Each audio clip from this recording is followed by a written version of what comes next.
allowed to drive on the streets of Cape Town. It took a couple of strong espressos to get the Viglietti brothers firmly behind their novice driver. But nothing would tempt an insurance company to come on board. Unfortunately, up until this stage, we haven't found an insurance company that's brave enough and bold enough to come to the party and insure us. But, you know, the lower the risk, the lower the return. Aren't you worried about the risk? It does make you nervous. My brother went with him in the car yesterday, and you don't realize it until your pants are in the car on the seat next to him. You do get nervous.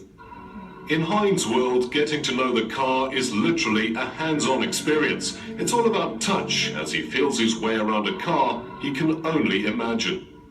Hein, did it take you a while to get to know where everything is? Yes, it did. However, the car's got such an easy design. I mean, if you look at the paddle shifts here on the steering column where you're gearing up and down, you know, it's a very comfortable and a very easy design. Does it help things for you having the gear shift on the steering wheel? Oh, definitely. I never ever have to remove my hands from the steering wheel, which could really disrupt my rhythm. For Hein to take the title, he needs to beat the speed of 223 kilometers per hour, which was made by a blind British bank manager, Mike Newman, in 2003. Blind high-speed driving is a team effort. The risk to the person behind the wheel is immense, but that person also needs a navigator sitting beside him, and that person needs some convincing. I do get some very strange phone calls from time to time. Ray Wakefield's life revolves around land speed record breaking, but Hein's request for help was the first of its kind. When he told me that he wanted to be the world's fastest blind driver, it was in such a way that I thought, no, this man is genuine. It's an early start for Ray and Hein on the day of the race. It's vital they put in some last-minute training, as they have had only 5 hours practice.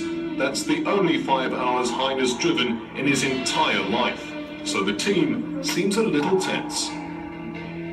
That seemed like a pretty good run. What speed did you guys get to? I must concentrate on where we're going. I really cannot Explain to us what exactly is your role in it.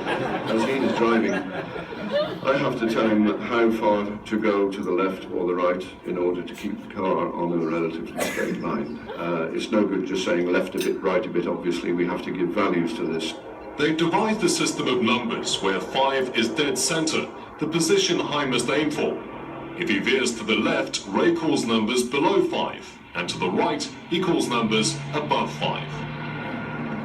We got up to, what was it? We did, we entered the measured kilometre at 240, we exited at 260, very roughly. Yeah. And, I mean, he was so straight and level and everything else that I could take my eye off the road and look at the clocks, which is a good thing.